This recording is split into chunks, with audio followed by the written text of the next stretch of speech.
The following video addresses the maintenance and repair of the LF860 Master Series Backflow Prevention Assembly from Febco. Before beginning any work, please familiarize yourself with these procedures to avoid injuring yourself or damaging the valve. Product resources, including installation and specification sheets, repair kit ordering information, and additional videos, can be found online at febcoonline.com. The LF860 features inlet and outlet shutoff valves, 2 check assemblies inside the valve body, 4 test cocks, and a relief valve assembly. No special tools are needed for inspection or repair.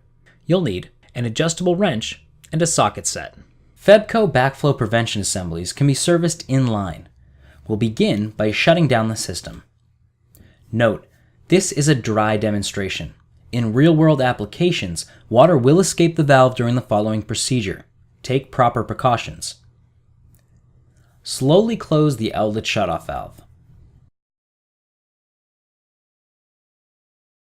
Slowly close the inlet shutoff valve. Bleed residual pressure trapped within the system by slowly opening the number 4, number 3, and number 2 test cocks, cupping your hand above the valves to minimize water spray. Remove the cover bolts, removing the 2 bolts which are located next to the cover retainer pin last. Note, there is some preload on the cover from the spring pack, so use care and caution while removing the cover.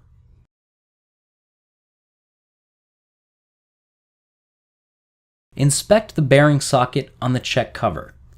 Excessive wear, cracking, or other apparent damage indicates replacement of the bearing socket is required.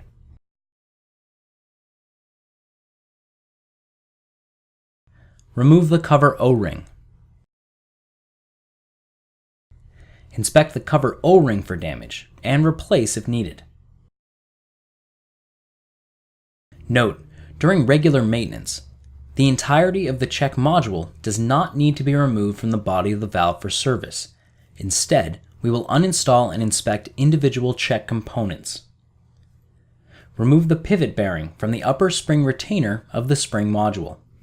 Inspect for wear and tear and replace if necessary.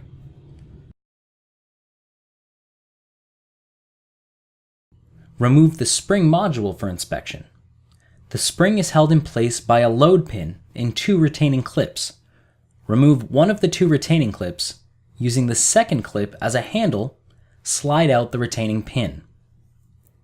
Lift the spring out of the valve and inspect for wear or damage and replace if necessary. Inspect the check disc. The check disc assembly is held in place by a jam nut connecting it to the check disc arm. Unscrew the jam nut and washer.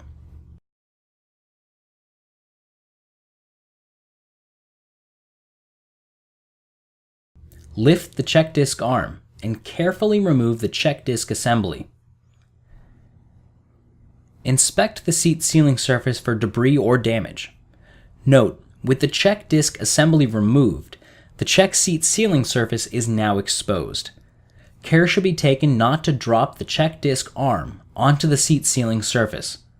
We recommend wrapping the check disc arm in a rag to minimize potential contact of these 2 components. Inspect the check disc rubber. If the rubber is damaged, it can be removed by unscrewing the 4 bolts, reversing the rubber, and reinstalling. Remove the 4 bolts. Clean the check disc components. Remove the check disc rubber. Rinse the rubber of any dirt or debris, and then reverse and reinstall. If both sides are damaged, it should be replaced. If the check sealing surface is damaged, the seat will need repair or replacement. The seat should only be removed if the arm or seat ring appears to be worn or damaged. To remove, disconnect the 4 lock nuts on the exterior of the valve holding the seat ring in place. Carefully lift it from the valve body. With the check components cleaned and repaired as needed, it's time to rebuild.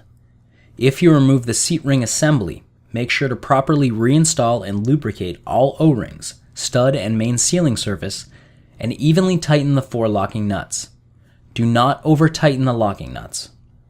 Reconnect the check disc assembly to the arm by rethreading and tightening the jam nut and washer. Note, when the jam nut is tight, the check disc is designed to wobble. Reconnect the spring assembly by replacing the load pin and retaining clips.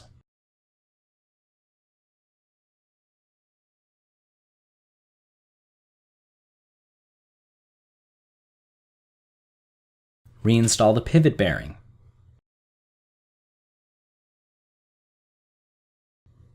Replace the cover O-ring, lubricating as needed. Reinstall the cover, aligning the pivot bearing to the bearing socket and retainer pin to the retaining pin hole.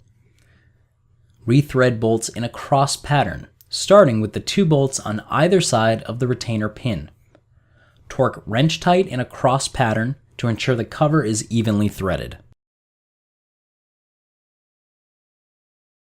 Repeat the previous procedure for the second check, replacing damaged components as needed and ensuring the valve body is free of dirt or debris. Once both checks have been reassembled, it's time to restart the system. Start by closing the number 2, number 3, and number 4 test cocks. Slowly open the inlet shutoff valve halfway and allow the valve to fill with water. Bleed air from test cock number 2, number 3, and number 4 in this order by cupping your hand over the valve, opening halfway until water flows from the open port, and then closing the valve. Once all air is purged from the system, fully open the inlet shutoff valve. Before opening the outlet shutoff valve, check with local governing test and code requirements prior to reactivating the backflow assembly for system use. For more information on the Master Series Backflow Prevention Assembly, head over to febcoonline.com.